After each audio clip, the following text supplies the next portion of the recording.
বাছে বাছে মানুহবিলাকক কোন পলিটিকেল পাৰ্টি আনিছে কি কথা ক'বলৈ আহে আপোনাৰ লাজ বোলা বস্তুটো আছে নে নাই বাৰু মানে জুবিন দাকটো জীয়াই থকা অৱস্থাত সন্মানটো নিদিলেই আপোনালোকে এতিয়া তেওঁ আমাৰ মাজত নাই তাৰ পাছতো জুবিন দাৰ ওচৰলৈ কোনোবা আহিছে আপোনাৰ গা জ্বলিছে কি মানুহ আপুনি আপোনাৰ আচলতে সঁচা সঁচিকে আপুনি যে কৈ থাকে আপুনিহে বোলে অৰিজিনেল অনুৰাগী হলে এনেকৈ জুবিন ক্ষেত্ৰলৈ মানুহ আহিলে আপুনি কিয় বেয়া পায় আপুনি নিজে নিজে ডুপ্লিকেট হয় নে নহয় এই কথাটো বিবেচনা কৰক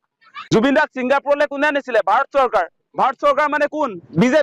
বিজেপিয়ে যদি ছিংগাপুৰত জুবিন দাক তাত নি লৈ যোৱাৰ পাছত নিৰাপত্তাৰ ব্যৱস্থা কৰি দিয়া হলে জুবিন দা আজি আমাৰ মাজত থাকিলেহেঁতেন আজি পবিত্ৰ মাৰ্ঘেৰিটা নামৰে মানুহজনে ডাঙৰ ডাঙৰ লেকচাৰ যে দি আছে আজি পবিত্ৰ মাৰ্ঘেৰিটা নিজে জুবিন দাৰ মেনেজাৰ আছিলে তেওঁ নিজে বৰ্তমান সময়ত বিদেশ ৰাজ্যমন্ত্ৰী ছিংগাপুৰ বাহিৰৰ যি আপোনাৰ বিদেশ ৰাজ্যমন্ত্ৰী এগৰাকীৰ যেনেকে আচলতে গুৰুত্ব থাকিব লাগিছিলে নিজৰ বন্ধুজনৰ প্ৰতি তেওঁ কোনো নিৰাপত্তাৰ ব্যৱস্থা কৰি নকৰে